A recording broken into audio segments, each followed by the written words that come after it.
Okay. Whew. Hopefully this is working. I had to move locations, so if we have to move about, we have to move about. That's how we're gonna roll today. Um, how's everybody doing? Big, big day. Big day. Um, Let me get my girl on right now. Hi, Sarah. Hi. Big day. Big day. I'm like giving myself a detox treat. I'm having like apple ginger lemon. I'm like, Oh my, okay, big day. I can't have a white claw, so I'll have I a forgot you're digest and reset detoxing. juice. You're detoxing when, like, during the ACMs and today. I know. I picked the week The to timing. detox. But let me tell you, Thursday, watch out. You're like, why is her tweets going crazy? It's I could because be like, oh, Stephanie's FaceTiming me. I'll be like, Like oh 2 in the yeah, I'm morning. allowed alcohol again. Look, Oh, you got the merch. I got it Oh, today. I was telling you earlier, how cool is that? it was like It's like, perfect timing. I know. Perfect Thank you for timing. having me on this. Thank you. I always want to start for people that aren't aware of Jacques Talk. I do these conversations and they're non-curated, and it's more so for people to be able to visually tune in, or if you're listening later, you can listen to the audio, but understand what I talk about with my friends and the people I'm around and how these conversations create community. And I think in this Mhm. last year, if we've not learned anything, we have learned that community matters so much. Yeah. So I always am like, I want people to know, like, these are just our honest conversations between us. Neither of us are experts on anything, but I mean, except for being awesome, because we are. Even But, that I'm still working on. you know, but like, so it's just raw, honest conversation between us. Yeah. So, I love these. I watch them and you're always so great at, making your stance is your stance, and you're so like, this is my platform, this is my mhm. stance. Join us if you're not here for it or down to educate yourselves or whatever, then go somewhere else. I love that this is a place people can come to. You don't have to be that person, and you are, and I appreciate that. And I love the friendship we've created. Yeah, It's nice. I'm so thankful for what this has become, because it really started with me just wanting to vent and venting to the people that I love, and I was like, okay, I'm gonna put this on, and started Yeah. with Mickey and Cam, and I think one Hmm. of the first ones was Sarah Buxton, and I just found that people related to talking openly and honestly and not judgmentally. Like Right. I don't want to ever, I mean, I guess I do judge. Let me preface that. I do judge if you We all are do. actively racist. Right. I have a problem with you and I will call you out on it. I do believe you can grow. So if you're actively trying to grow, I'm here for you and I will listen to Yeah. you and I will conversate. If you are not actively trying to grow, this is not the space, Yeah. because And it's a love space. It's like, I'm not going to judge you if you're trying to grow, because I think we all have had our eyes opened right. especially in the last year. Yeah, and I So, think too, like, growing in your own time as well. Like, I try and be really cognizant of, like, hey, Stephanie, are you comfortable right now answering a question? Like, checking mhm, first, and not just yes, being like, I have a black friend, I'm going to text her every time I have a question. Like, I yeah, go to every place I possibly can. And if there's a very nuanced question that I'm just like, I think I need help with this, mhm, then I will go to a friend that I feel comfortable, asking this question, but always checking beforehand. I think that's the thing that yeah, white people need to do better, is like, just they do. ask first. And Yeah. I always say it's easier. Like, even I have a lot of white friends that come to me and I'm like, I've created a space. I've created Jock Talk. This is what I love talking about. This is where I want to help grow. Not every Yeah. black person has the energy or the time or wants to do something like this, and they shouldn't have to. So Yeah. I'm always like, yeah, if you have to choose, like, come to me, because I'm probably going to be more open than so and so, because this is what I like to talk about, and I talk about it openly. Yeah, Where I mean, and exactly, you make it public that Mhm. that's your vibe. So like, Yeah, it's a, it's my it's, vibe. yeah, My vibe is like growing. Obviously, you're wearing elevate the combo. I like to elevate yeah. this, like all of this. Well, I guess what I want to start with, if people don't realize like your journey on this, what I want to know, and I would love for you to tell people what inspired you to start wanting to kind of form allyship, like kind of start realizing what the structures are that are racist and start wanting to learn about it. It was George Floyd's murder. I don't have a good excuse for not starting it before then. Um, Mhm. just really have always been comfortable in my privilege, have always, um, yeah, I've done music my whole life, and I've been on the road since I was 18, and that's not an excuse. Mhm. Just traveling and being very um, in my own world, and Yeah. very that was my that was my took up all of my bandwidth, you know. Yeah. And and then, the pandemic hit, and I had time to sit. And um, I remember being here upstairs at the house, and Sam, my boyfriend, was down here, and he called out to me, was like, Cass, like, you need to read this or see this. And it was, yeah, I'm not going to talk about, as a white person, how it affected me, because I just feel Yeah. like that's not okay to do. But like, it changed me, and it changed my perspective. It made me realize how long I've been just neglecting learning about Mhm. people's daily struggles. And I just really dove in, and started learning and educating myself, and watching documentaries and reading books, listening to podcasts, Mhm. um, and and making friends with people that were willing to educate me in a way where it was like, look, I'm not coming to you because I just want you to be my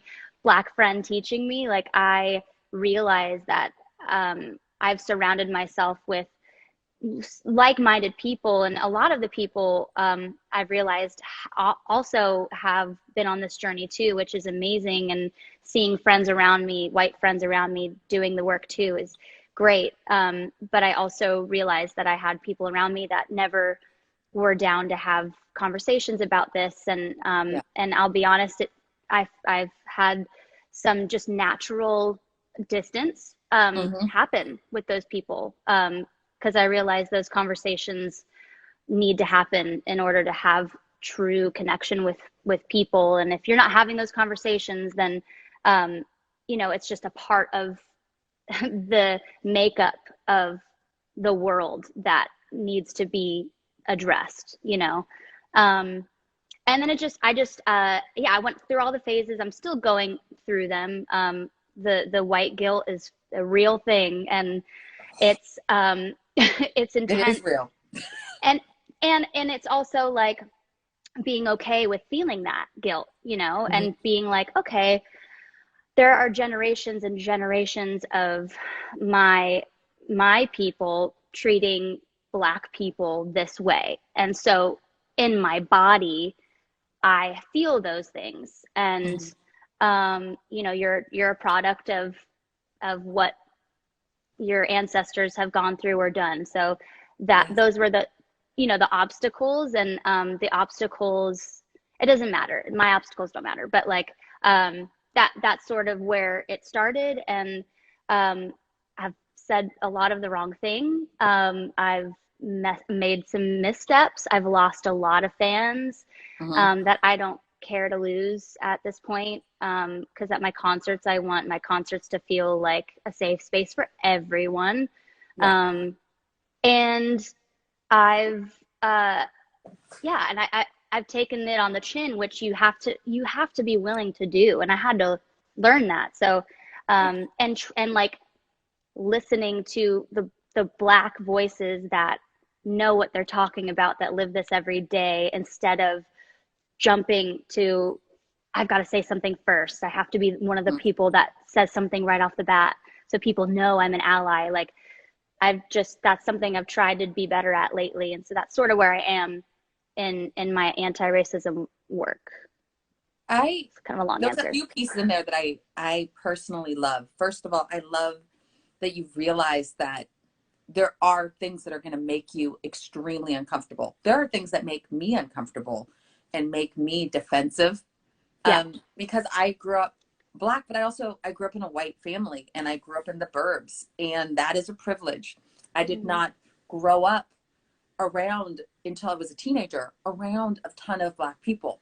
So though I connect very strongly with it, I still have to admit I was raised and my schooling was really good schooling. Like, I had great schools, which led me to be able to go to a great college, which led me to, like, I've never been like, I can't move to this place. Like, I've just always done it because opportunity, I've never seen lack of that based on my childhood. But that's because I was around a lot of privileged white people. Though they were racist to me, as I look back and things that were being said and things that were being done, I was like, oh, that wasn't very kind. That was not a nice thing. But I was ignorant of it because that's all I had experienced. That's all I knew. And I think that we all start this journey from somewhere. Something gets us to switch on. And once you see it, you can't unsee it. And I think a lot of the people, and I know a lot of the people in our community that I've seen, just still don't want to see it. And I'm thankful for the people that are ready to see it. Because until you're ready to see it, you're going to be extremely defensive to all of it, because it feels very attacking, because you are attacking generations and generations. But while there's generations and generations on the white side that is done wrong, there are generations and generations of trauma on the Black side that have all of that carried with them. So you can't ignore either side.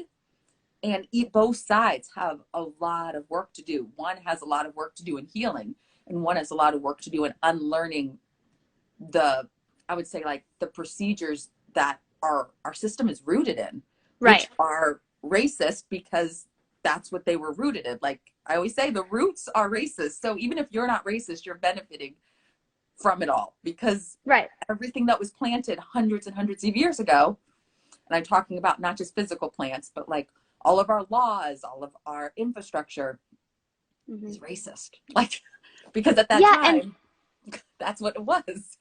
That's why, that's why it all started, was to keep the slaves in line, enslaved people in line, and whatever the reason was, to have law and order. Like, the foundation of that is racist. And to your point of, us benefiting from that system, people get really defensive of even just saying that, like people, and I might have a few years ago been like, what do you mean? Like, I've worked really hard.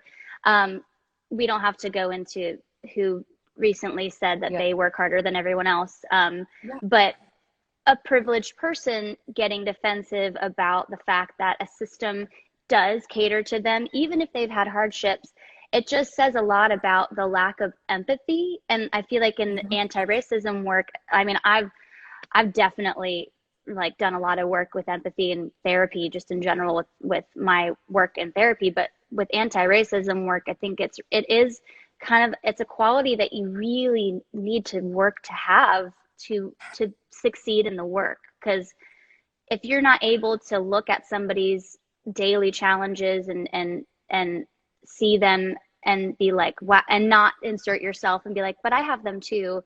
That's where you can really grow, and you can really be there for people and advocate for change. And I just, I think people are so quick to be like, what about me? And that's white supremacy, because it is about us. It's always been about us, so.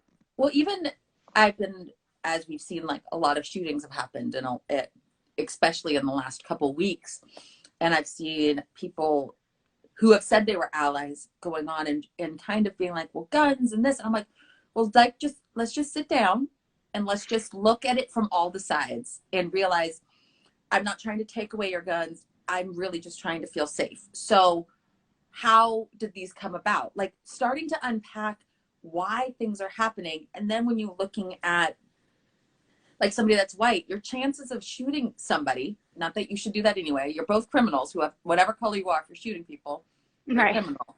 But the person that's white is probably going to be arrested and taken alive. The person that is black is probably not going to be that. And they could be doing a much lesser crime and they just don't survive at the rate. Like, and I think there's an inherent, some people will say that there is a fear of people that are black, like that is so rooted. And if you've ever read the book Cast, I was telling you about, they've done studies where you can just show a picture of somebody that's black and somebody's blood pressure and in their body, it goes up without anything else because our system has created that. Like they've created the fear when you're not even aware. You could be like, I'm not scared of that person. But your body's telling you something different.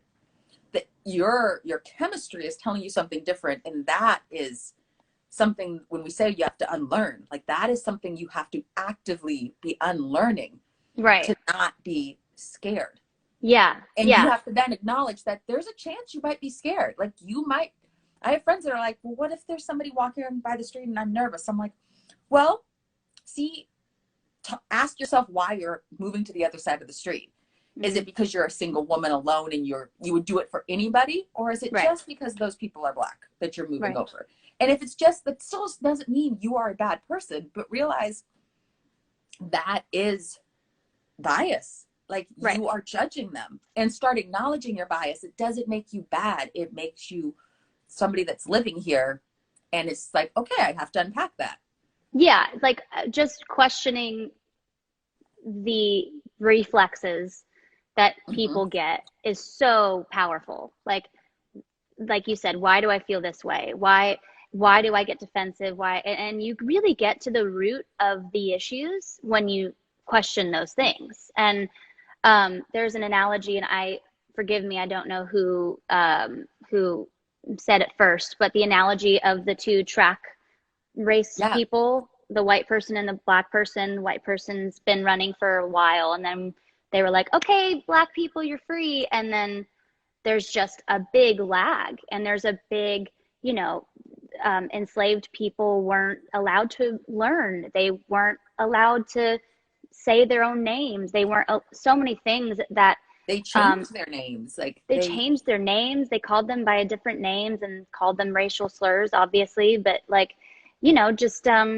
we can't, I get not offended, I guess, because it's not me, but I get angry when people are like, it's not up to us as white people to step in and help. And that those are the exact people who need to, because our voices have been heard for hundreds of years. They've always been amplified. They've always been put to the forefront. Yes, white privilege is real. Thank you, person. You went fast. I don't know who said that, but it's white privilege, exactly. And our voices are always the first in line. And that's why we, if you don't feel the responsibility to do anything about that, that's maybe something you should look at. And if at the end of the day, it's because you don't think Black people deserve the help that you can definitely give just by being white, then man, like you can't even do the bare minimum here. Like, Well, so. I think there's two feelings. First is when you look at slavery and you look at the impact on that genetically, emotionally, I always compare it, and it's not the right comparison, so I'm aware of that. But like, if you've been abused, and I come from abuse, so like abused, like you will stay in that situation because that's what you know. It's very hard to leave what you already know. So now imagine if you've been enslaved and you're like 5th generation, and this is all you know. And now they're like, okay, you're free. Well, you have no skills. You don't know anything. You don't have money. Like like, what are you going to do? Like, where are you going to go? you have no power. So just because you're free, you actually aren't free, because you were not given any of the skills to live a free life. And then if you happen to then live that free life, you got attacked, or that's why they created the police system, which was to catch people and bring them back, and to keep people working on these plantations, because that brought white wealth. Right. So like, I always think about it, like, think about how hard it is to leave just a small situation, and now think of a whole culture that Right. was created to create wealth, and then be like, oh, okay. And they didn't think of you as human as well. Right. Like, you are not a human being. Even when you were freed, you still weren't a full human being. Like, Right. all of our constitution, I'm not considered a full human being.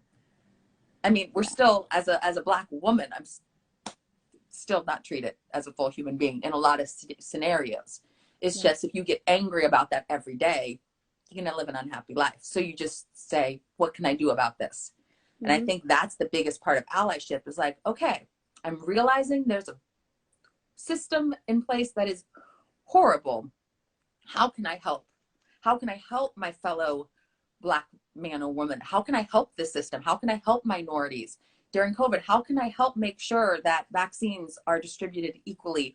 How can I raise awareness? Like, it's about helping and not putting yourself in the forefront. And I think that's where people go, well, why do they need help? Like, we need help. And the argument, I'm like, everybody needs help, but who has missed out on help for so long? Like, who has, like the race, like, who has missed out on all these opportunities for so long? So even, yes, a few are going to be stellar and elite and have passed through, but look at the majority.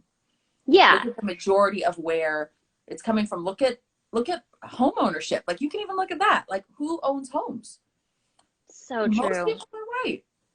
That's so true. Yeah. And just being able to sit and be like, even just arguing with your points, if I were to, it seems so logical to me, but some people have a hard time hearing a Black American's perspective on their experience here. Yeah. And they're so quick to be like, but. And I don't understand questioning an overwhelming majority of the same experience by a group of people who are all saying the same thing. Like, why aren't we, like, I believe you. Like, it's not, I'm not comparing this to anything, but when someone says something's been done to them, and a lot of people are like, I don't know if I believe them. Like, we need to start trusting people that are saying, no, this is a real thing we're going through. Listen to me, hear me, to be quick to question and be like, they're lying, or whatever the arguments are. It says a lot about someone's just blindfold, like some people's unwillingness to really see. Cause it's really sad when you start to do the work, it's fucking awful. And it's angering. Like, I've listened to podcasts and books, and I've just been like, what? And I've just been angry. I'm like, why did I not know this? How do I not know this? Or talking to my dad and him explaining, he grew up in Arkansas in segregation, and explaining that. And I'm like, I'm pissed for you. Yeah. And I'd always told the story. My dad lives in the burbs where we grew up, and he gets pulled over. He's gotten pulled over by the cops, and he's been told to get out of the car, and his girlfriend's white, and she's like tried to run, and he's like, stop. Like, because, like, why? And he got pulled over because he was in the neighborhood, not for any reason. And this is recent. I'm like, these are things that are just so normal that if people are saying, well, that's not true, or this is not true, or what did you do to get that done? Like, that's not helping the situation. That's not helping anything. And I saw somebody in the comments say that Black homes are broken. And though I won't get into a debate, I think that's where some of the problems lie. They say Black homes are broken. Media has said that. Movies have made that a stereotype, like broken homes. Sorry, I know a ton of people that are Black, and there's not a lot of broken homes. Yes, there are some. And also, where there are a propensity for broken homes, there is a more impoverished community, which we could also go back to systematic and systemic racism. And there are so many layers. Yeah. But to be like, well, they're broken. First of all, there's a lot that aren't. I know a lot of very happy marriages that are not, that are Black. And I come from white parents that are broken. Like, that is a broken I was gonna home. say, I I know more broken white homes like, than Black so, homes. Like, so why don't we use that? Why don't we go, they came from a broken home? Why do we always assign it to when we're talking about people that are Black? Like, right. no, like, that's a stereotype. Like, those are just right. like, there's no, like, we're perpetuating stereotypes and we don't even realize it half the time when we're doing it. No, and yeah, and I think too, like, it's not correct. Like, all Black people don't have broken homes, but let's say they did. What, why is that a reason to not help? Why would they have a broken home? You know, why aren't those the questions? Why are the questions so, I mean, they're so racist. Like, there's somebody in here that I would love to exit out, block, and then come back and do this, honestly, because it's horrifying. But they've got us. These awesome people got us. Yeah. Yeah. I'm but always like, that will get shot. Darkness will always get overpowered with light. So I'm always like, say what we'll delete them afterwards. Yeah. But I don't, the questions asked are always rooted in racism when they aren't asking about the people that might be suffering in that situation. There are broken Black homes, there's broken white homes, okay? Yeah. And the reasons they are broken are usually because of something that's, you know, it could be any mental illness. It could be, well, obviously in a lot of Black homes, instances, just like you said, from the get-go, the system that's in place really makes it hard for Black families to get bank loans, to live in a community that feels safe for them, to, you know, it's generational. So a lot of Black homes, you know, for what they're referencing, you know, because of COVID, it's been awful because so many people are living in one home because of the system that's in place that doesn't allow them to thrive. And you know, it's just, from the roots, it's like you said, it's rotten. Broken. I mean, and we can even go into like today's 420. So we think of how many people are in jail for minor, like, weed infractions, for smoking, for dealing, whatever your belief is. There are white men that are running giant corporations, making millions and billions of dollars selling weed legally. Right. But like, there's a lot of people in jail. And my belief is, if there are people making a ton of money from it legally, those people should not be in jail anymore if it's not a violent offense. Like, right. It's legal in a lot of places. So is that where you want to separate a family? Also, a lot of crime is learned in jail. Like, why don't we rehabilitate people? Like, that's not what our system is meant for. And so, like, obviously my opinion, and I always say it's my opinion, is, I don't like using the word defund the police, but I do believe that we need to change where our funding is going so that we help people. Because we need to help people be better people in society, help them find jobs, help. And people go, well, we don't want to give free handouts to so-and-so. And I'm like, but don't you want to help your brother or sister or your neighbor? Like, isn't that the basics of humanity? Like, humanity is, I don't want, if I'm walking by somebody that is starving and I'm eating a giant sandwich, I would personally feel horrible eating that sandwich while they're starving. Like, that's just how I feel. I would feel awkward. And then some people's reaction would be like, well, then go inside your house and eat it in private. That's what I feel like we've been doing in America. Like, we've all been going in our houses and having all of our stuff in private while ignoring the fact that there is horrific things going on and people are suffering. Yeah. And I think COVID brought things up to like the surface where it was like, yeah, there are people really hurting. There are inequities in schooling. There are inequities in work. Like, a lot of the lower paying jobs are the ones that are essential. So why are they low paying? Like, all of these things led to people starting to wake up. One section started to wake up, and then one section got very defensive and angry and Right.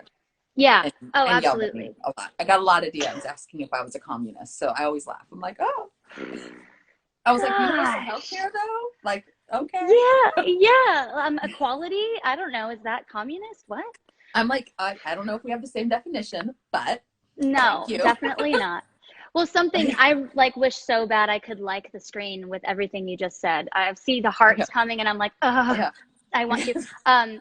When you just talked about how we should be rehabilitating people instead of just tossing them in jail and okay, you're shunned from society. I find it very ironic that a lot of the people that hate cancel culture, which I think throwing someone in jail for a very minor offense like being in possession of weed, that's cancel culture to me. yeah. But that are people, the group of people that denounce it, that are like, it's awful. When George Floyd was murdered, your go-to was, well, he was a criminal, so, and you Oh, hate cancel culture.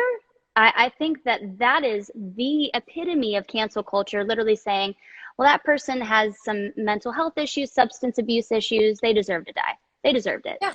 And we That's deserve cancel to culture. witness it and then Right, still have a long right, trial to give somebody their day in court for their crime, and we televised it. But I think when I think of George Floyd, I think of all of the people that are dying every day that are not going to have the same accountability held to them because it's mm-hmm. not on screen. But then I also think about like Derek and how much he got like the best trial. Like, so I'm like, Right, why wouldn't George Floyd get that kind of trial? Like, why did he right, die? Like, if he used a faulty $20 bill or whatever, like, why is this equal death? And why does this equal the amount of rage that we feel towards people? Like, whatever you agree, like, maybe you say he should get arrested. right. Okay, sure. Honestly, I'm like, at that point, like, I don't even think he needed to be arrested for that. Like, that's just Right. society. And, like, dude, like, is he a Yeah. threat? Is he hurting somebody? And I understand that we have laws, but I also feel like our laws are biased. But like that's a Yeah, level of definitely. rage and anger towards a human being, regardless of his skin color, that we should all be like, yeah, even if he's a criminal, we shouldn't have that much rage towards a human being. Like that's somebody that was breathing and then no longer was breathing. Like, Right. Right. so I don't, I like, even I go back to, I had been abused. Like, I don't wish death upon that person. And nor would I want to see them die in front of me. Not because Mm. I don't think they deserve like a punishment, but Mm-hmm. I think that that isn't going to lessen my pain. I just Right. don't believe those things are equal. I would rather see Yeah. somebody become a better person. I would rather see somebody be taught, get good schooling, be able to be, have their have their neighborhood be safe, Mm-hmm. have not be afraid of the cops, so you're not resisting arrest because you're not afraid of dying and then end up dying. Like, I Yeah. think nobody talks about just the innate fear. I mean, I have fear when I get pulled over, and I've been pulled over probably over 30 times. I've been pulled over a lot, and I'm a very good driver. In Mm. LA, I drove a crappy car, which probably helped it, but I've been pulled over many times. I've been asked to be out of the car, and let me tell you, not saying I'm always the cutest thing, but I don't think I look like a threat. I don't think I look violent. I'm pretty smiley, Yeah. pretty feel lucky. Like, I'm not somebody that talks back to the police. So if I'm Right. getting that, like a 6'5" like black man, I Right. can't imagine. I can't. I Yeah. can't And even imagine. I can't either. And I think that, police, it's a nuanced thing. It's not Yeah. like, okay, overnight we're gonna fix this. It's gonna go away. And like, honestly, the verdict, I felt joy when I heard it for like 5 minutes, and then all of a sudden I had some serious sadness because I was like, oh, the reason we're here is because a black man was murdered for not no reason, No reason. so no reason. So like even just the word justice to me is flawed, because our version of justice is again, the roots are rotten, and so we just need to that people are really afraid of the transition. I hear that a lot. And just from people I love, you know, what are we going to do without police? Like, what would that look like? And I think it was per your recommendation, Amanda Seals. She was saying how we like how do you think everybody acted when they introduced cell phones? Like everybody was like, whoa, what do you mean everyone's gonna have a cell phone? How's that gonna work? Like not everybody can have a cell phone. And then here we are. Yeah. Everybody's got cell phones. So it's just, I know that's a very like it's so weird true, analogy, though. but it's true. Like change isn't like this. With change, but like I guess I take Amanda Seals. I love that she's so blunt and so honest and so effective in the way she talks. And if anybody hasn't listened to her, you should. I mean, she's a lot to take. She can be, but I love it. I love that. It's honest. It's honest. It's very honest. And I think that, like if something is not working for the entire community, how can it serve the entire community? Right. So if people are scared of the police and have innate fear, how are they going to feel protected? So like you have to change the system to make people feel safe. And no, I don't have all the answers to how you do that, but I can say that I don't like the system that's going on now. And my dad would be different. Like my dad's like, don't do that. Like, but he also was raised in a different time. I'm just like, I don't like the way this is working. I don't want to keep seeing people dying on my phone. I don't want to keep seeing people die. I don't want to keep hearing that people are dying. I don't want justification on why they died. Like, oh, he was a criminal or he joined a gang or I don't care. Like, I just don't want to see people die. So I look at other countries and I go, they don't have guns or their police have different training or like there are other ways to do things. America is not the end all be all with all the knowledge. Right. Like, no. Not, like America is just one country. There are other countries doing things different. If we learned nothing from COVID, we did not do the best. Like, it's true. We're not the best. Right. No, we definitely don't have everything right here. I don't think we're horrible either, but I don't think we're the best. Right. I mean, I think there's a problem everywhere, right? It's not like this is a problem everywhere. Like racism is a problem everywhere. So yes, that's the thing. And you know, racism is something that's it's a foundational mindset, and it's dangerous, and it's not just something that stays a mindset. It's something that affects everybody around you. It leads to action as well, and it's just something that like should be punishable. I think, you know, there's obviously hate crimes are punishable, and hate speech is punishable, but you know, I think that it's not was it when they lay down the hammer, whatever, it's not convicted enough or whatever the word is. It's not caught enough. And it happens all the time, and it happens a lot on social media, and it's I get it, freedom of speech, yada yada, but freedom of speech, harassing people, they're two different things, you know. So I think that's there. I mean, I'm going off on a tangent, and that probably has nothing. I love tangents. First of all, well, there's just such a nuanced conversation, but yeah, somebody asked where your oh my god, look at what just happened. You can't have my water. You can't have it. It's mine. No, your shirt. Somebody asked what it said, and it says "Elevate the Combo." Her hoodie. Yes. Elevate the Combo. Is Stephanie's merch. That's my merch. Yeah, it's at links in the bio. It all goes to support a minority grant for a minority artist. So it's really comfortable too. Yeah, and it's a crop top. Yeah, they're so soft. They're so soft and comfy. There's tanks and all sorts of things. Side part, you know.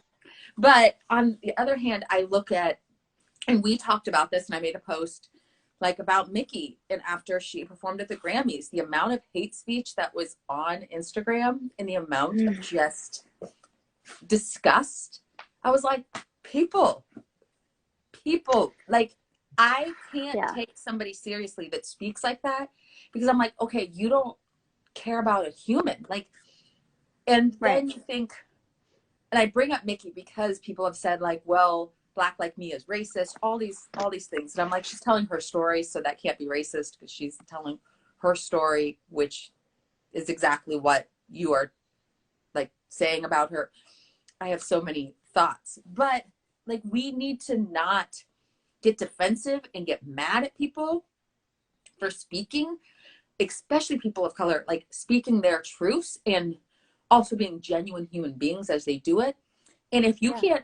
if you can't take somebody as digestible as Mickey Guyton, then you're Right. totally not gonna be able to hear somebody else. Like I would say Mickey Guyton is very palatable for all communities.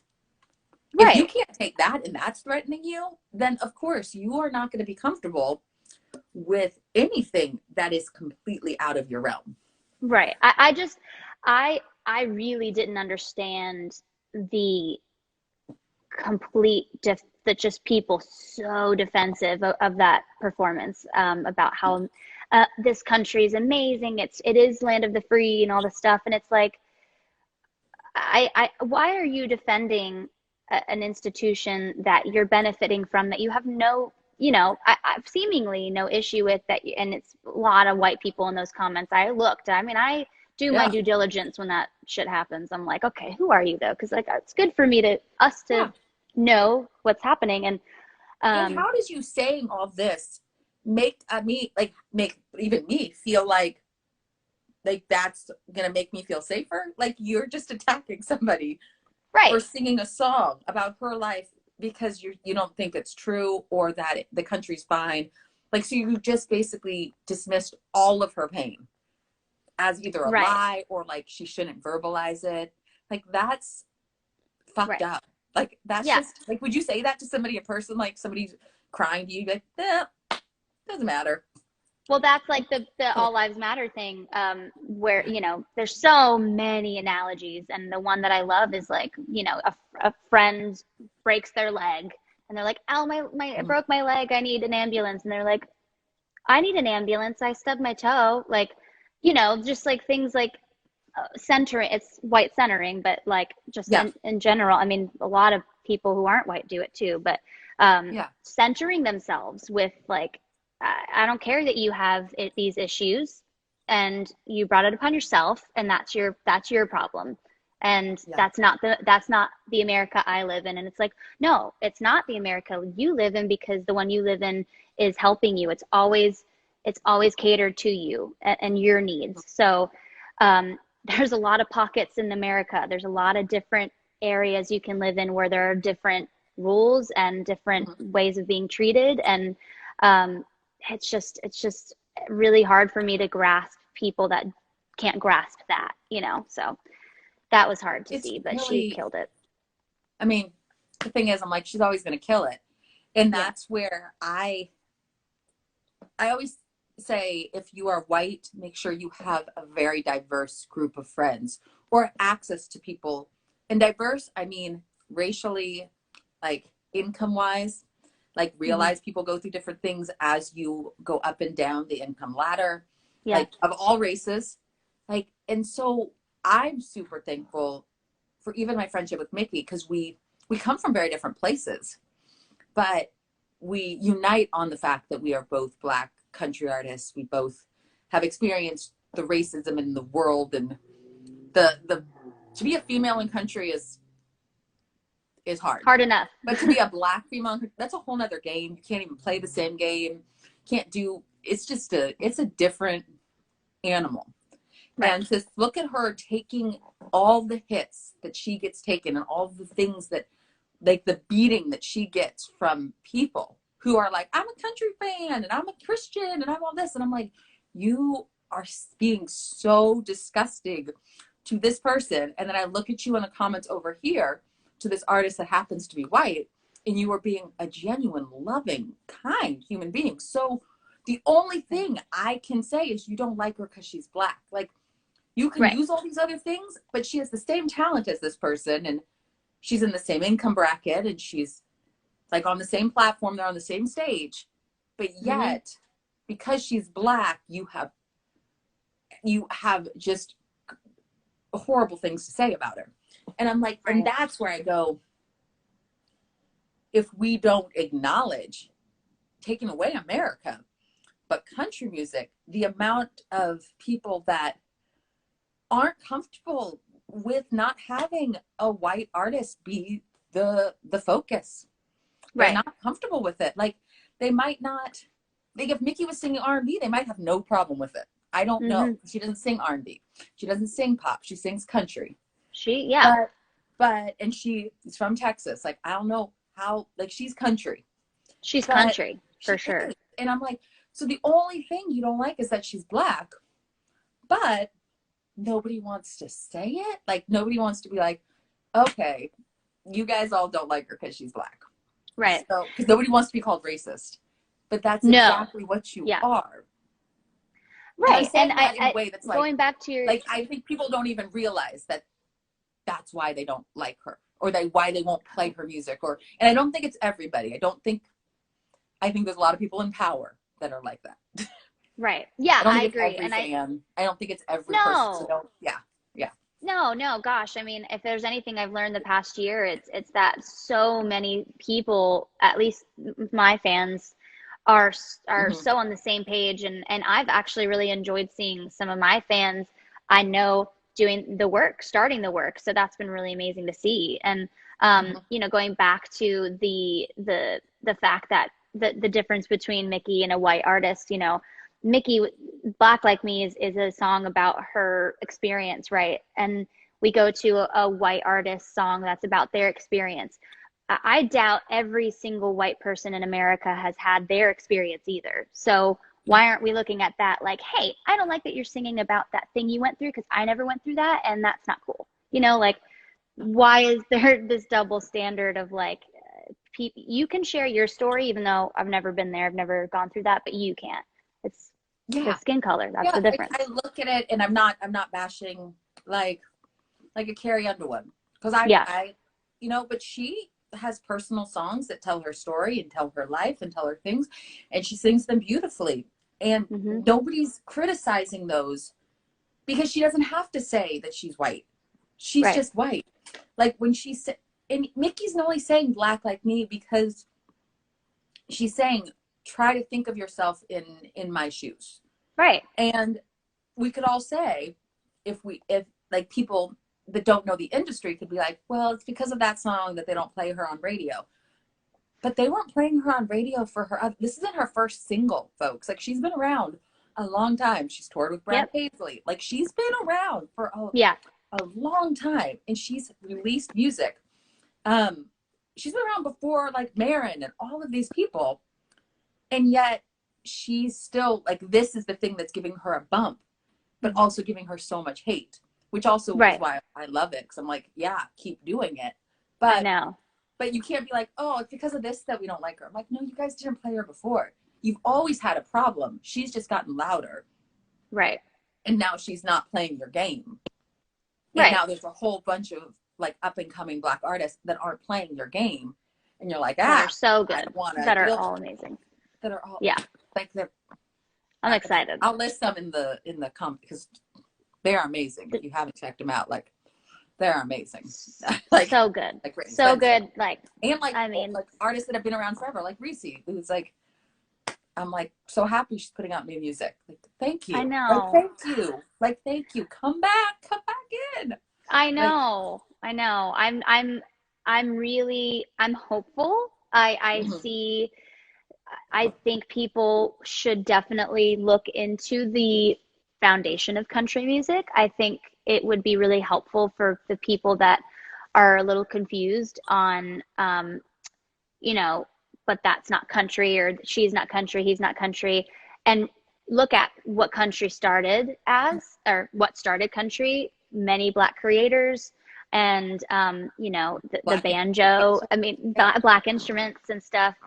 And the separation of hillbilly records and race records, and that literally creating segregation within music that should have never happened by a white man at a label. And so from that moment on, people just started thinking country music was just a bunch of white men and sprinkled some white women in there, you know, and every once in a while there was a Black artist that came in and that blew everybody away. And it was like, wow, who's this? That's so different. It's like, that this is what country music is, like at its core, Yeah. at its foundation. So I think that that would be really helpful for people to just do a little research, watch some documentaries, and really, because then I feel like there's no excuse to shutting out Black artists, because I mean, I'll be honest. I mean, people can debate if I'm sound country or not, and but Mhm. Mickey sounds way more country than I do. Mickey sounds So more country than I do. I mean, I sing country and I'm from California. Like my family's from Arkansas, but yeah, nobody I'm would from say, Florida, "Oh, you're so from the South." I'm like, "No, I'm from the burbs of California." I yeah, love country. I grew up on country. yeah, I love it. My family was raised in it. And same, so I love the storytelling. That's like always what drew me. So I'm like, does it matter what color you are if you're telling a story? If you're just telling a right. story, does it matter? And I I look and know. I look at even people go, they bring up like Charlie Pride or Darius Rucker. But even that, I look at their careers and I look at the way they've had to maneuver it. And I'm like, yeah, they're aware that their race could be seen as uh, like back off. So they played it very safe. And I Hmm. especially I look at Charlie Pride and I don't discredit him on any level. But I go, No. yeah, you realize like it was you got in there. And you're like, I'm gonna stay here. And there I wasn't a lot of other honestly, ones. And he was very talented. But you think for every Charlie so Pride, there was talented. a ton of people that are talented. Just like for every artist that makes it on the charts now. If you go down to Broadway, Lower Broadway, if you go to the listening room or any place, you will see some people that can sing their asses off and write. Just because Right, you're not given the opportunity doesn't mean you don't have the talent. right. But they don't let Black people have the opportunity in this town. It's changing Yeah, slowly. People are allowing it to change, and it takes a while to change, but it has to change in artists. It has to change at labels. It has to change for like session players. Like everything is who you know. So it all has to yeah, like people have to know people that are white. yeah. I know. It's I a know. It's little crazy to say that, but like people go like if I'm hiring session players, I'm hiring one person and they're hiring the people that they work with. If they work with all white people, because that's who they work with, that's like what they it might is. not be like, I'm So not hiring a Black person, but this is who I work with. Like people have to think outside and be like, oh, maybe I need to change you who I have to work be with, intentional. expand it. Yeah. Yeah, you have to be intentional, and it can feel a little weird in the moment. Like Mm-hmm. you don't want to do the tokenism thing. You don't want it to be transactional. You want it to actually you want it to actually mean something. But Yeah. at the end of the day, we have gone down such the wrong road that we do have to work harder to make sure we create a diverse brand or career.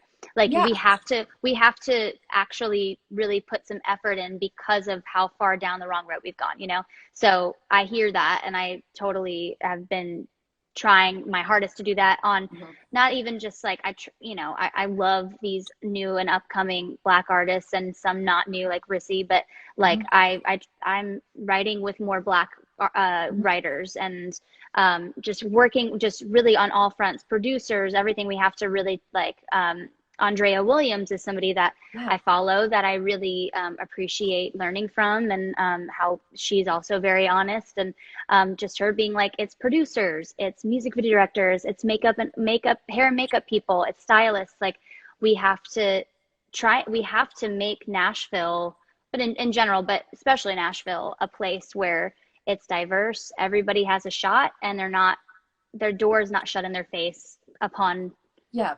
arriving. Yeah. I think that, and I've seen places doing it and I've seen it more. And I do believe it is, I think like for me, I get hyped. I'm like, I want it to change now. And I I touch with know. Mickey and I'm like, I want this to be done.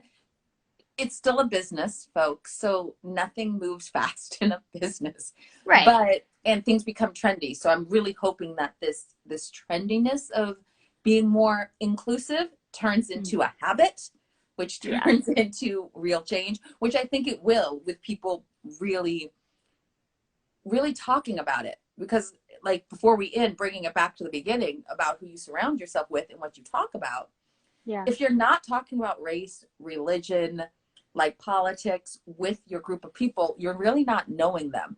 And Right. I don't know where in society we decided those are things we don't talk about.